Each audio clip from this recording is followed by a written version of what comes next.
Welcome to chapter 6. Okay, so we'll sort of wind things down. And chapter 6 is on orthogonality. Section 6.1 is on projections. Projections are intimately related to dot products, so we're kind of going back to some of the old stuff that we did near the beginning when we were dealing with just with vectors and dot products, and angles between vectors plays a bit of an indirect role in a lot of this stuff. All right. We've defined vector spaces in general. We've dealt with bases, and we probably had a preference for the standard basis for Rn, at least. And the nice thing about the standard basis was it was easy to write vectors as linear combinations of those basis vectors because they had lots of zeros in them. They also had some neat geometric properties that in the standard basis, the vectors were pairwise orthogonal and they were all unit vectors. Such a thing is called an orthonormal basis. So we have a preference for these orthonormal bases, though it may be beyond our control what kind of basis we're given for a vector space. In section 6.2, using projections, we'll perform something called a Gram-Schmidt process that will take a not such nice basis and turn it into a nice orthonormal basis, a nice basis of unit vectors that are mutually orthogonal. For now, we're going to first do projections, simply of one vector onto another, onto the span of another. If we want to find the projection of vector P, find the projection P of the vector F onto the span of vector A. So here's vector F. Here's the span of vector A. Apparently, these vectors are in standard position with Fraley and Beauregard's notation. So vector A is along here. The span of vector A, if we placed all those vectors in standard position, would be a line through 0 with all the vectors in standard position. It'd be a line. And so we're taking this vector F and projecting it onto that line. That line is the one-dimensional space spanned by vector A. Some geometry. Let's let theta be the angle between vector A and vector F. Remember, it's vector P that we're looking for. So we got ourselves a nice little right triangle, provided that angle's between 0 and pi halves. If that angle's bigger than pi halves, well, we'll deal with that separately. For now, suppose the angle's between 0 and pi, so we can draw a nice little right triangle. This angle theta has a value whose cosine in a right triangle, cosine is adjacent over hypotenuse. The adjacent side would have magnitude of vector P, and would have hypotenuse, magnitude of vector F. So we need those magnitudes, we need those norms in there. So what we'd find is vector P then has a magnitude, if you like, cosine theta is magnitude of P divided by magnitude of F. So if you'll cross multiply, the magnitude of P is given by the magnitude of F times the cosine of angle theta. So that gives us the magnitude of the vector, and its direction should be the same as the direction of vector A. So here's how we're going to deal with that. Let's take vector A and divide it by its norm, divide it by its magnitude. That'll give us a unit vector. This process is called normalizing the vector. So what you're doing is you're taking a vector with magnitude and direction. That's a fine interpretation in Rn. There's some other places where it's questionable, but in Rn, vectors have magnitude and direction. I can live with that. We're taking this vector and kind of throwing away its magnitude by normalizing it and making it have magnitude 1. So we're really just using vector A for its direction. So if we'll take the scalar 1 over the magnitude of A times vector A produces a unit vector. Has the same direction as A, right? We have defined same direction and opposite directions. This is a positive scalar, so we're okay on same direction.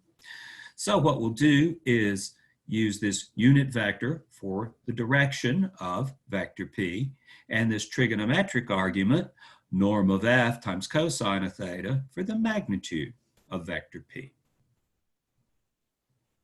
If, on to the next page, if it happened to be that that angle between the vectors was greater than 90 degrees, say it was between pi has and 3 pi has, or pi has and pi is what we deal with, we'd get a picture that looks like this.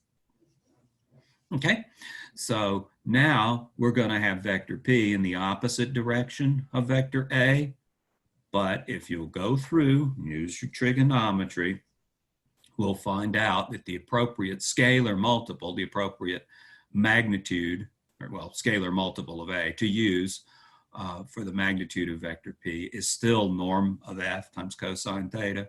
What we do is we go inside this little right triangle. See, that angle inside would be pi minus theta. It's angle supplemental to theta. The adjacent would still be magnitude of p. The hypotenuse would still be magnitude of f. You do your trig things and use a trig identity. You'd find that what we'll need for this scalar multiple of that unit vector, a normalized, is still norm of f times cosine theta. Yeah, if this angle theta is bigger than 90 degrees and less than 180 degrees, this cosine is going to be negative. The cosine of theta will be negative. Yeah, look at the picture. You expect p to go in the opposite direction of vector a. So in either case, we're getting vector p to be this scalar multiple, this whoops in the numerator, norm of f times cosine theta, that being valid, whether theta is between 0 and pi halves or pi halves and pi, that's still the appropriate scalar multiple. And we're multiplying that by the unit vector, vector a, divided by its magnitude. So what we did was we took a, shrunk it down to a unit vector, just to use it for its direction, and then multiplied by the appropriate scalar. Either a positive scalar that gives you a vector in the same direction as a, or a negative scalar in the second case that gives a vector in the opposite direction of a. Remember, we were taking f and projecting it really onto this line determined by vector a. Okay, so, hey, we got a magnitude situation here and a cosine of an angle, which reminds me intimately of dot products. Let's take this expression for vector p. We're looking for a clean way to deal with it without the theta stuff in the way. Let's multiply by the magnitude of a over the magnitude of a. So put a factor of magnitude of a in the numerator and the denominator. Here's why. Norm of f times norm of a times cosine of theta. That was, as we saw back in when we first dealt with dot products, it's chapter 1, that's f dot a, vector f dot vector a. The dot product of two vectors was the product of the norms times the cosine of the angle between them. At some point, that's how we define the angle between two vectors, was using dot products. And in the denominator, we've got magnitude of a times magnitude of a squared. That we could treat as a dot a. Remember, the dot product of two vectors is the product of their norms.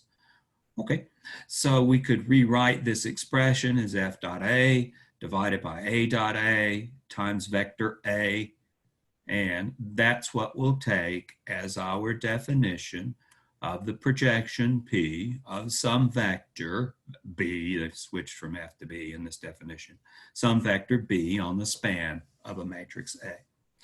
Notation, we'll use p for projection, or this is kind of a little bit neater, it's the projection onto A of vector b. Anyhow, it's dealt with a quotient of dot products and that vector A. The fact that we've got this a dot a stuff in the denominator in some sense compensates for the magnitude of A. It's explained in the computation above. So let's look at an example. These should be easy enough to calculate because they're just dot products. So if we look at the first example, number 4, from this section, says find the projection of the vector 1, 2, 1 on the line with parametric equation x equals 3t, y equals t, z equals 2t, and R3. Okay, we dealt with lines represented parametrically. They were based on direction vectors and points and direction vectors. So we need to interpret this parametric representation of a line as a translation vector plus parameter t and direction vector d. D is the direction vector of this line.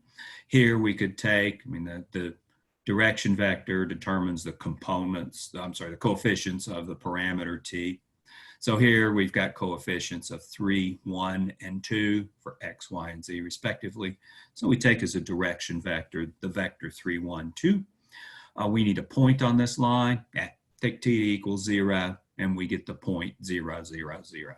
Okay, well, we're taking the translation vector A to be the 0 vector more appropriately, being careful not to mix up vectors and points because they're different things. All right, so we get a direction vector.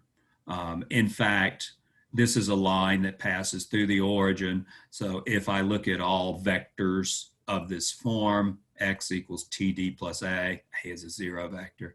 We're just getting a bunch of vectors that lie along a line that passes through the origin when I put those vectors in standard position.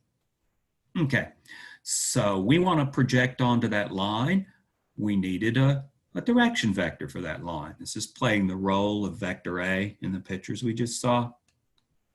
Okay, so we want to project onto the direction vector for the line, the given vector 1, 2, 1. So we want to project onto vector D, vector, let's call it B. All right, so exact same thing we just had, except we had vector A instead of vector D. So we'll write that in terms of the definition we had. It was dot products, B dot D divided by D dot D times vector D. And once we get everything set up, piece of cake, because it's just dot products. Vector B was 1, 2, 1. Vector D was 3, 1, 2. Okay, so we'll get this type of thing here. We need to compute those dot products. Straightforward, remember dot products. Multiply corresponding components and add together. So we get the dot product is computed here. It looks like it's 7 over 14, a half.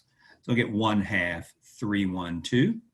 Okay, and that must be the projection of vector B onto vector D, or equivalently onto the line given parametrically by these equations here. One little thing, this should be parallel to that direction vector, or anti-parallel, or parallel with the opposite direction, depending on your taste for terminology. Yeah, it's 1/2 times vector D. So it definitely is a scalar multiple of vector D. It's a positive scalar multiple, telling us vector D and the projection have the same direction, by the way. Tells you something about the angle between vector B and vector D. Must be between 0 and 90 degrees. Well, back to the notes. Okay, so there's how we project vectors onto other vectors, more appropriately, vectors onto spans of other vectors. What we really want to do is project onto subspaces. Take a vector and project it onto a subspace. I'll do my best to give you some pictures. This is very geometric stuff. All right, so we want to project a vector onto a subspace. To do so, we need to decompose that whole vector space using the given subspace. That decomposition will be given as follows. Let W be a subspace of Rn, a set of all vectors in Rn that are orthogonal to every vector in W is the orthogonal complement of W, and is denoted with this little symbol here. It's read W perp. That's a little orthogonal symbol. You might have seen it in high school geometry when you talked about perpendicular lines. But we're considering a subspace W and the collection of all vectors in this space Rn that are orthogonal to W. And that'll be W perp. So we're going to decompose Rn into these two orthogonal spaces, to throw around some of the vocabulary. Computationally, here's how you're going to find a perp space. To find W perp, we must find a basis for the subspace W. All right. We'll probably be given W as a span of a set of vectors. So we'll have a spanning set from which we could find a linearly independent spanning set. They'll usually give us a basis for it, so we're good to go. So what we'll do then is take the basis vectors for this space W, put them into a matrix as row vectors. Oh, and I've been real hesitant about this row vector stuff. Here it is again, but very much in passing. We're going to create matrix A, and because of the way we take matrix products, we're going to go looking for vectors perpendicular to the rows of A. Well, that would be the null space of matrix A. We'll go through and illustrate it. If we have an A times X equals 0, that's what it means for X to be in the null space. And what we have when we do a computation of matrix A times vector times vector X, is we'll take the row of A and dot it with the column of that X vector. So you get dot products of the rows of A with the columns of X, but X is a vector, so you get the dot products of the rows of A with vector X as the entries of this AX. And you want all those entries to be 0 in this equation. Dot products equal to 0 tells you you've got orthogonality. So the vectors do go into matrix A as rows, and there's the reason why. So we're finding the null space of this matrix, and this null space, it says, is the perp space W. So to find a basis for the perp space, given a subspace W, we'll put the basis vectors for W in a matrix as rows and solve this system of equations. It's a homogeneous system of equations, and you know how to do that because we've done bunches of that.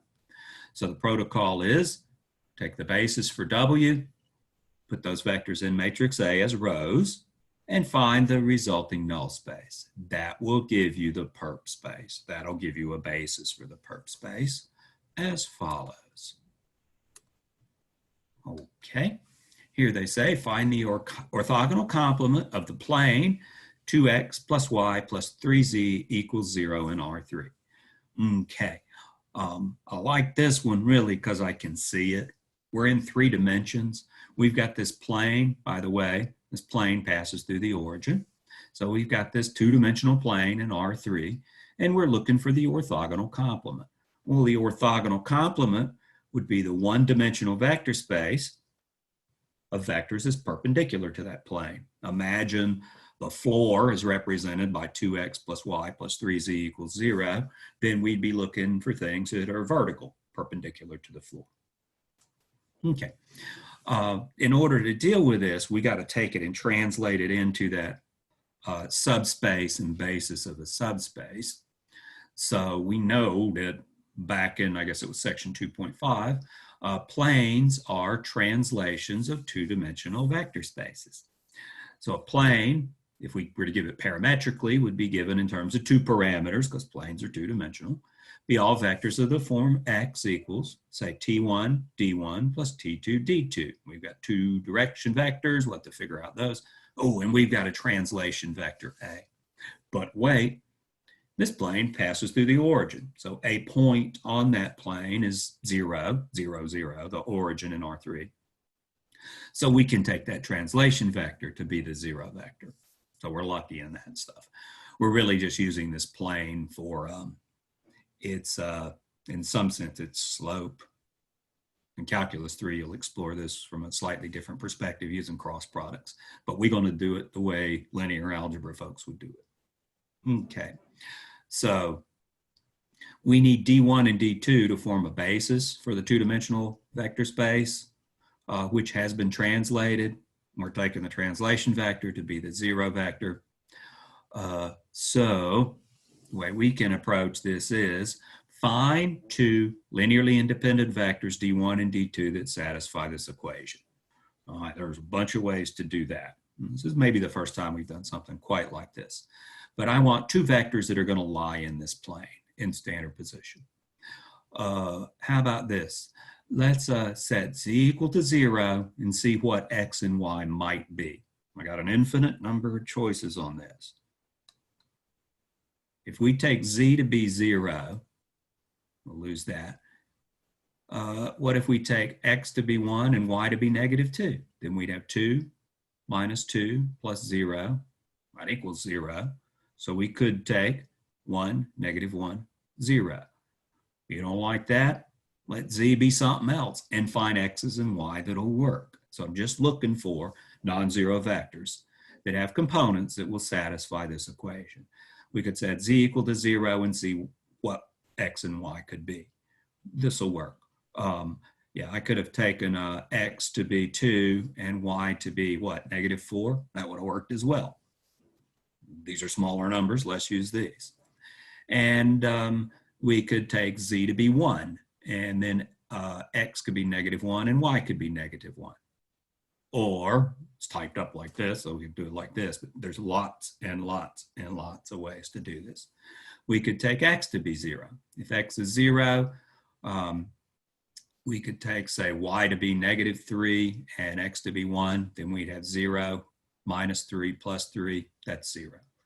That'll do. We could take y to be +3 and z to be -1 and x to be 0. Lots and lots and lots of ways of doing this. I need two linearly independent vectors. Easy to tell when two vectors are linearly dependent. One's a multiple of the other. Well, that's not the case here, so these are linearly independent. We pull that off with two vectors by setting z equal to 0 in one, x equal to 0 in another. You want to set y equal to 0. That'll give you some more. But we only need two, and we can only get two linearly independent vectors because we're talking about a two-dimensional vector space.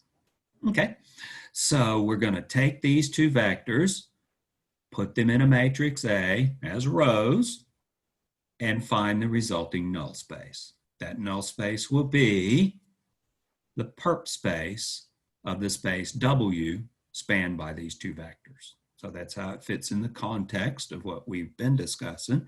But we did have to translate this plain stuff into stuff about a subspace and the perp space.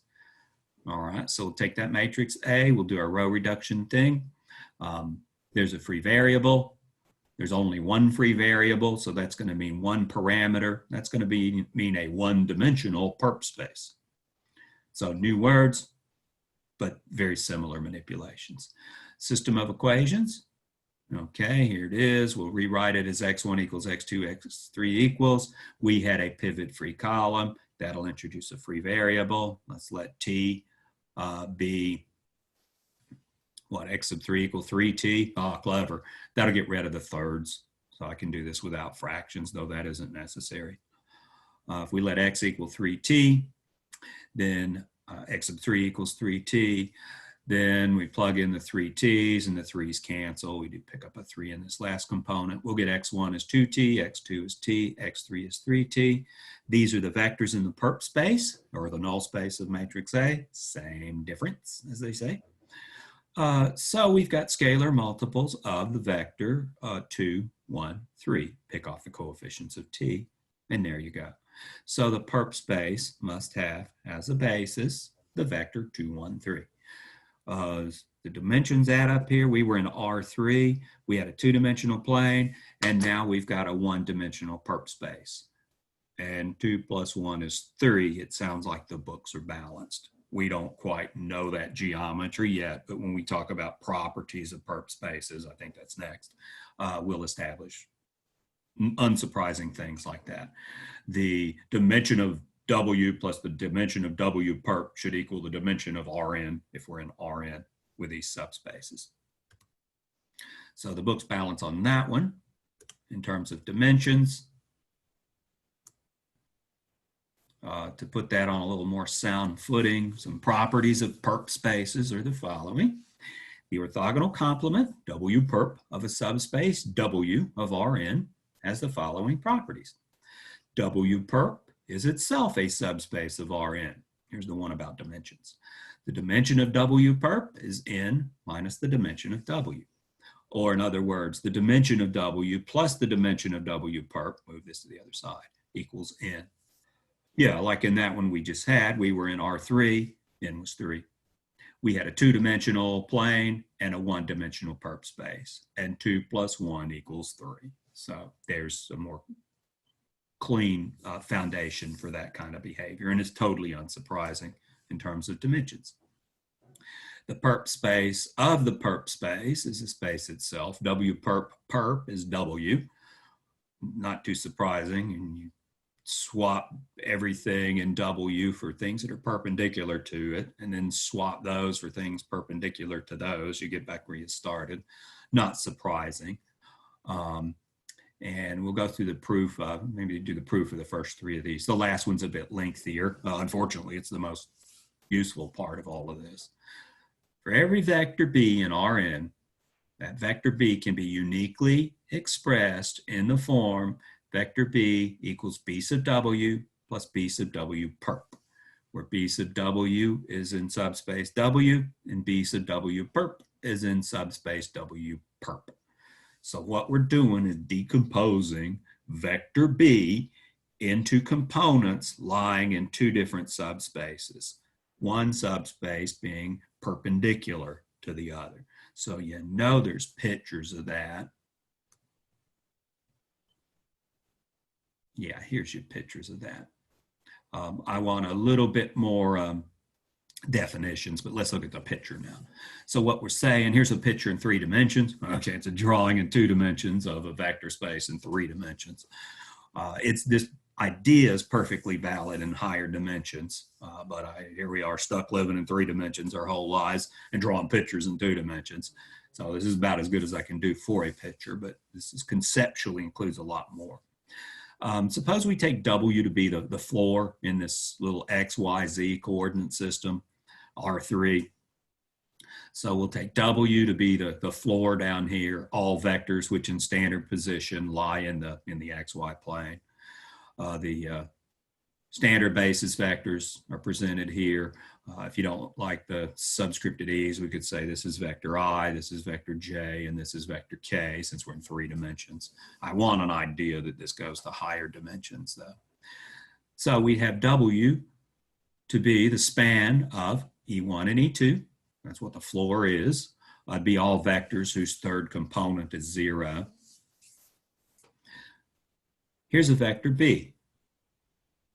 All right, W is the floor. What would we get in terms of a perp space to W? That'd be all vectors that are perpendicular to the floor. So that'd be vectors that point straight up or point straight down. Such vectors are scalar multiples of the K vector or the E sub 3 vector. So we've got vectors that lie in the plane. Those vectors are in the W space. And we've got vectors perpendicular to that plane. That'd be all vectors that are scalar multiples of K. Their third component is not 0, and their first 2 components are.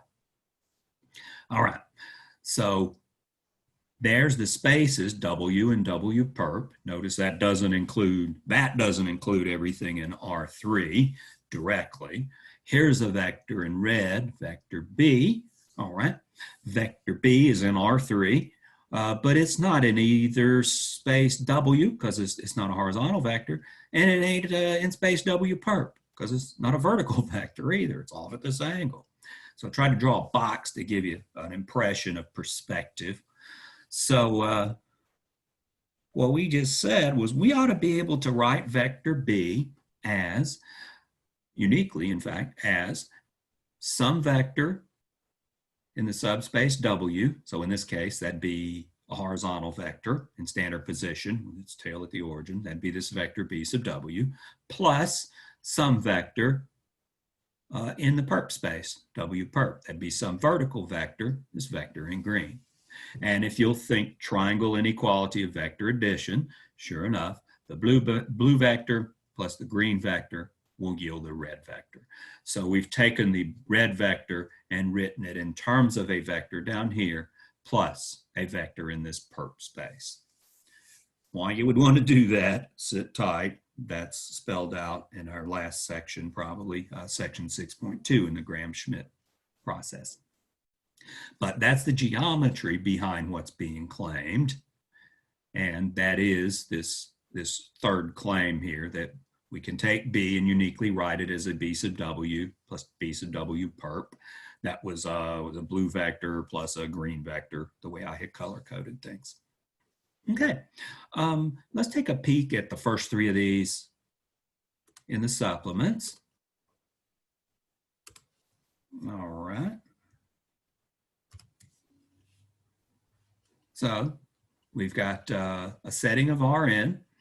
W is a subspace of Rn. W perp is the perp space of Rn. That means really it's a null space of some matrix, as we observed in one of the notes. Let's show it is a subspace. W perp is a subspace of Rn. Dude, it was a null space of some matrix. Null spaces are vector spaces, subspaces of Rn. So there you go. All right, let's see. Suppose a dimension of W is K. That'll come up when we talk about dimensions here shortly. And let V1 through V sub K be a basis for W. Okay, when it comes to us working problems, they'll probably give us this basis stuff and we'll work off of that. But I know it's got a basis. If its dimension is K, that basis consists of K vectors. Let A be a K by N matrix having these vectors as its rows, rare time that we use rows. Then we know that the perp space is the null space of such matrix A. Well, I know null spaces are subspaces of Rn. That's properties of null spaces from back when.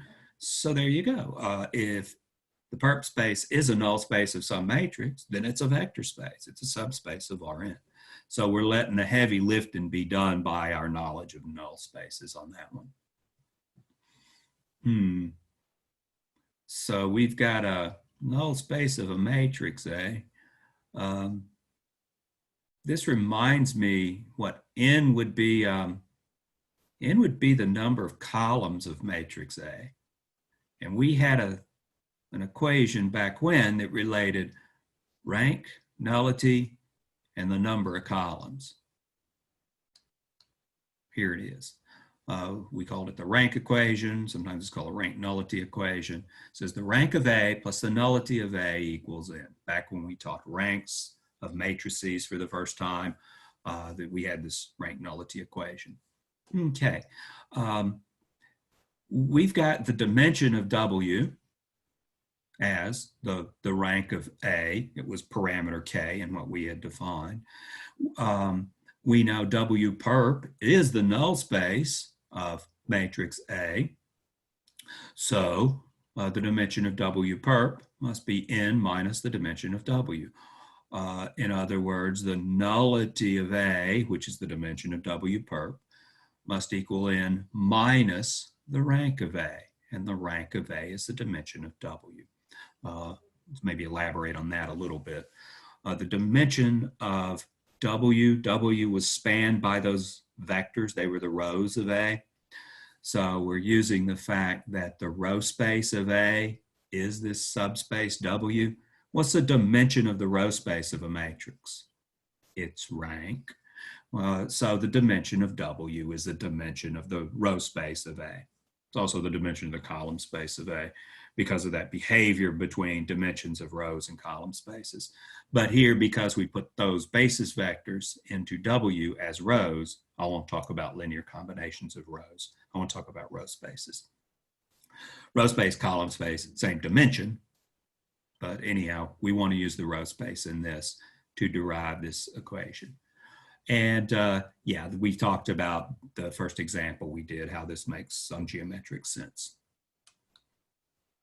Okay. Third thing we wanted to show was that the perp space of the perp space is the original space itself. All right. Not surprising, but here comes some explanation.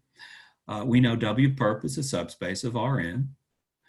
If we take the dimension of W perp, then by property 2, So we're applying this not to W, but W perp, W perp, and we're getting the dimension of W perp equals n minus the dimension of W perp. All right, so we've done some stuff with the perps substituting in here. We get this kind of relationship. All right, the dimension of W perp, well, that's n minus k. That's exactly what we get from this equation here. Remember, we took k as a dimension of W. That's where that letter came from. So we got n minus k. Well, that's k, and so the dimension of W perp is k, just like the dimension of W. We just need to make sure, just because the dimensions are the same, don't mean the vector spaces are the same in general, but it does here. So we need to make sure those are the same vector spaces.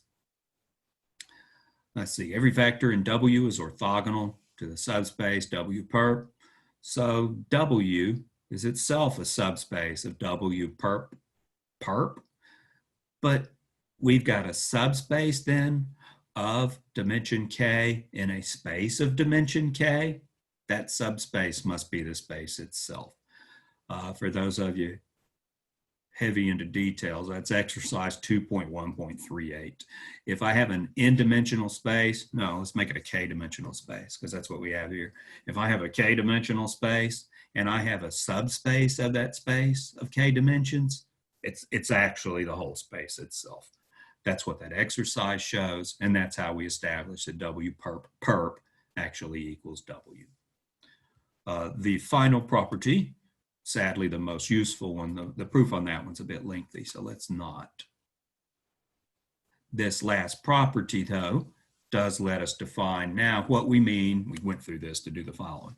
What we mean by projecting a vector onto a subspace. So definition 6.2, and that will further explain the symbols that we've got down here. Let B be a vector in Rn. Let W be a subspace of Rn. Let B be written as B sub W plus B sub W perp. We know we can do this by this previous theorem, the fourth part. Then this B sub W in that summation is called a projection of vector B on subspace W, denoted projection onto W of B. And gee, I'd expect it to be computed in terms of dot products, because that's what we had when we projected vectors onto vectors in the first stuff. Yeah, it's certainly going to involve some dot products once we get down to actually grinding through some of the computations. They won't always be explicit, but they're always implied. They're always under there somewhere. Okay, so the picture was as discussed. We want to take a vector and project it down onto a subspace. Here's how we'll do that. To find the projection of V onto subspace W, we'll do the following. Select a basis for that subspace W. All right, in the problems, they'll probably give us a basis for W. Worst they could do to us is give us a spanning set, and then we could go through and find a basis. We found bases for spanning sets back when we first defined bases, I think, and first talked about linear independence. But in practical terms, probably in the questions give us a basis for this subspace W. Then we need to find a basis for the perp space. How are you going to do that? Well, that's what we were talking about before, and that's what we did in the previous example. That would be finding the null space of a matrix A that has these vectors as its rows. And you know how to find null spaces. A lot of moving parts. But this is the stuff we've been doing. Null spaces, solving systems of equations, homogeneous systems of equations at that. There'll be free variables and all of that. Those free variables will end up determining how many basis vectors you get for W perp. The number of free variables back there in dealing with a homogeneous system of equations will tell you the dimension of W perp, the number of vectors in a basis. Find a coordinate vector. So here's that coordinate vector stuff again. Of vector R, find the coordinate vector R of vector B relative to the ordered basis. That is, find the coefficients of the ordered basis V1 through V sub n. That was the vectors we had found up here. We've got a basis for W, a basis for the perp space, W perp. Glue them together, that'll give you a basis for Rn. So we can take this vector B and write it as a linear combination of V1 through V sub n. The coefficients being R1 through R sub n, that's what coordinate vectors are. Coordinate vectors are coefficients of basis vectors. Then for the projection of B onto W for vector B sub W, we take R1, V1 through R sub K, V sub K. You take the piece of B that involves basis vectors for subspace W. Only the first K of those vectors are required for basis of W, and you take the sum of the first K terms. You drop off the K plus 1 through the nth term from this summation here. By the way, that stuff would be the projection of B onto W perp, the part that you haven't written out. Let's do one. Okay, here's that lengthy proof I don't want to do. I do want to do this one. Find the projection of vector B, four-dimensional vector, on the subspace W equals a span of E1, E4, and R4. Okay, now this is geometrically, this one's easy because this is an easy space to describe. Span of E1 and E4, hopefully you can figure out what vectors in that subspace look like. They ain't got any E sub 2s or E sub 3s. Their second and third components must be 0. First component, maybe not. Fourth component, maybe not. Second, third components, definitely zeros. That's what you get when you take the span of E1 and E4, the first and fourth standard basis for R4. Okay, so we'll see what we get and then observe. Oh yeah, this was no big surprise, but I do want to illustrate the technique. Okay, we're given a basis for W, yeah, E1 and E4. So we need a basis for W perp. Well, of course, it's going to be E2 and E3. It's going to be all vectors that have 0 for the first and fourth components and maybe not zeros for the other two components. All right, so we'll take E1 through E4 as an ordered basis. Be careful here. We want to take the basis elements for W first. So we're taking E1 and E4 first, and then the basis elements for W perp. So then we'll take E2 and E3. Order matters. These are ordered bases. And we do have to pick the basis elements for W first and for W perp second. Okay, then we want to write this vector as a linear combination of E1, E4, E2, and E3 in that order. Okay. Let's see, coefficient of E1 will determine the first component of the vector. So we need a -2 for this coefficient. Coefficient of E sub 4 will determine the fourth component in the linear combination. So we'll want a -5 for the coefficient of E sub 4. E sub 2, second component, it's a 1, coefficient's a 1. E sub 3, third component's a 3, that'll be the coefficient of E sub 3. Okay, so in terms of coordinate vectors, the coordinate vector of vector B relative to the ordered basis E1, E4, E2, E3 is these coefficients in the order presented. So it's -2, -5, 1, 3. All right, which all you've really done is you've jumbled around these numbers up here. Yeah, you put the first one first, the fourth one second, the second one third, and the third one fourth.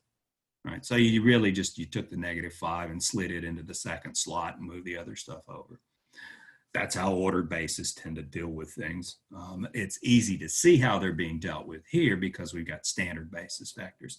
If these weren't standard basis vectors, the arithmetic would be harder and it'd be a little bit less obvious what's going on in that standard basis representation. Anyhow, we were looking for projection onto W. Okay, we'll just take the piece of W that involves basis vectors for subspace W, which is E1 and E4. It's these first two. So we'll drop those off. And this first piece here, that'll be the projection of B onto W. So it would be R1, E1 plus R2, E4. Looks weird having the 2's and the 4's together, but that's what ordered basis has given us. In this case, that's -2 times the E1 vector, -5 times the E4 vector. And it picks off -2, -5. Is that surprising? So let's look back at them. There's how the computations work. Let's look back at the picture here. So we had a vector in R4, and we were projecting onto the span of E1 and E4. So that's going to keep the first component, the fourth component, and you're going to lose the other two components, the second and the third, and that's exactly what happened. So I like this problem because it's easy in hindsight to see, oh yeah, the answer makes perfectly good sense on the one hand. And it goes through and it illustrates all the computations. And the arithmetic's easy. I didn't have to write B as a linear combination of these basis vectors by considering some system of equations, which usually you're going to have to do. It's easy here because these are standard basis vectors.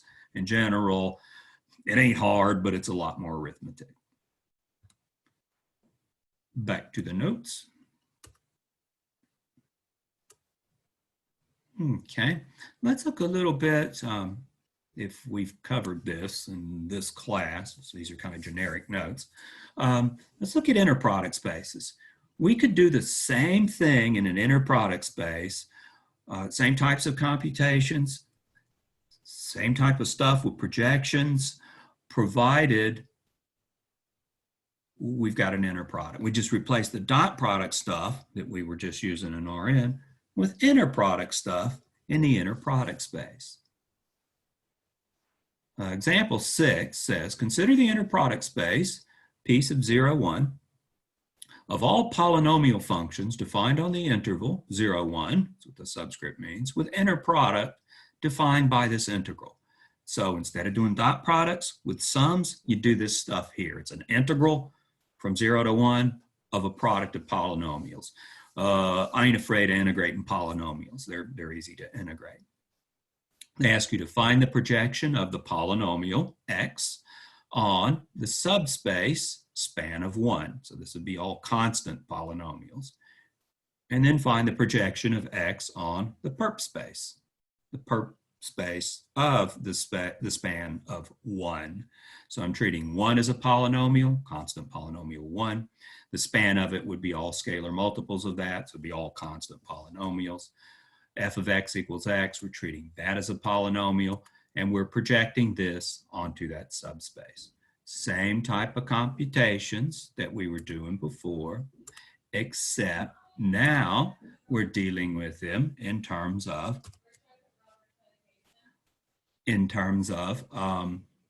inner products instead of dot products. Okay, so we projected P onto B, the projection P of B onto the span of a vector A was defined in terms of dot products like this. So we'll do this, only not dot products, we'll have inner products. Okay, so we'll take vector X and vector A. We want those inner products. We need the inner product of B with A, so that would be X with 1, inner product of X with 1. A is the polynomial 1, inner product of 1 with itself. I'd expect that to be 1, but well, we'll see. We're using these integrals for inner products, so that could make things unexpectedly weird. So take the inner product, write it in terms of the integrals. We'll multiply by vector A. So here's vector A. Vector A is the 1 constant. Vectors are functions here, but it's the exact same stuff we did in inner product spaces. Okay, we'll integrate from 0 to 1 of x. Easy enough. 1/2 x squared evaluated from 0 to 1. Integrate 1 from 0 to 1. Indeed, we do get 1 out. Evaluate things, and we'll end up with 1/2. 1/2, that's a vector. Yeah, it's a polynomial of degree 0. It's the constant polynomial, P of x equals 1/2. So there's the projection of this vector B onto A. Let's see, they also wanted us to find the projection onto the perp space, the perp space of the span of 1. All right, we're going to use a little bit of a trick on this. Let W be the span of 1. Then we know we can uniquely write vector B as B sub W plus B sub W perp. So we could solve this equation for B sub W perp. That's the thing we ain't found yet. B sub W perp is vector B minus vector B sub W. We found B sub W, that was a half. We were given vector B when we started this stuff. Vector B was the function X. So we'll plug the X in here and we get the B sub W perp vector to be X minus a half. So there's the projection of X onto the perp space of the span of 1. Instead of finding bases and doing all that stuff, we took a shortcut. And this will always work when you're looking for these B sub W perp vectors. You're probably given vector B, and B sub W is probably what you've been asked to compute. So there's a little shortcut on finding those. And finally, let's some examples. 26 and 28. Okay, let's see what we got there. Let's not do 26. It's some proofy stuff and it's lengthy. Let's do 28. This one's, it's clean and it's quick. Let W be a subspace of Rn with orthogonal complement W perp. Writing A as A sub W plus A sub W perp, like we've been doing. Prove the magnitude of A, the norm of A, is the norm of A sub W squared plus the norm of A sub W perp squared, square root of. Remind you of anybody? It's got to be a Pythagorean theorem, right? If I square both sides, it should be like a hypotenuse squared equals the sum of the squares of the other two sides. That's cool if you're in a right triangle. There's got to be right triangles somewhere out there because of all this perp space stuff. Okay, so the concept being driven in here is perpendicular. Remember, dot products were 0 for vectors which are perpendicular. We're back in Rn instead of some exotic vector space. So dot products are dot products. I don't have to worry about the inner product stuff. We know the norm squared of a vector is A dot A. Okay, so let's calculate A squared. That'd be A dot A. But we've got A, by hypothesis, written like this. A sub W plus A sub W perp. So we'll dot that with itself, since that is A. Using your properties of dot products, distribution mainly. We do have commutativity in these as well. We'll get AW dot AW. Hey, there's a vector dotted with itself. Why? That's the magnitude squared of that vector. Here's another one. AW perp dot AW perp. Why? That's the magnitude squared of AW perp. Then we got these other two terms, AW dot AW perp and AW perp dot AW. What's up with these vectors? Well, this one, A sub W, lives in, if you will, the floor, so subspace W. And this other one, A sub W perp, is perpendicular to the floor. Those two vectors are perpendicular. They live in different perp spaces, W and W perp. So A sub W and A sub W perp are orthogonal, so their dot product 0. Same thing over here. So those cross terms we got when we effectively foiled, foil is meaningful in this dot product setting because of the distribution properties. So we get zeros out of those because of the orthogonality, and that's exactly what we were trying to show. I need to take square roots now. Take the square root of this side. Square root of the thing squared is the thing itself because it's positive. Right-hand side, we get a square root, and that's what we were trying to show. And you know, underneath this, there's a right triangle with a hypotenuse here and legs here and here. The hypotenuse squared is the sum of the squares of the other two sides in a right triangle. The perp symbol right there is what gives you the right triangle stuff. So blah, blah, blah, all this esoteric stuff about subspaces and so forth. I like this part because I can see pictures. They're hard to visualize in more than 3 dimensions, but they're totally analogous to the way vectors behave in 3 dimensions. So, well, you gotta love Gotta love projections and perp spaces and all of this. It is geometric, so we'll do our best to see them. What we'll do in the last section, 6.2, is go through and use this projection technique to change an icky basis into a nice, pretty orthonormal basis. So I'll see you then in section 6.2.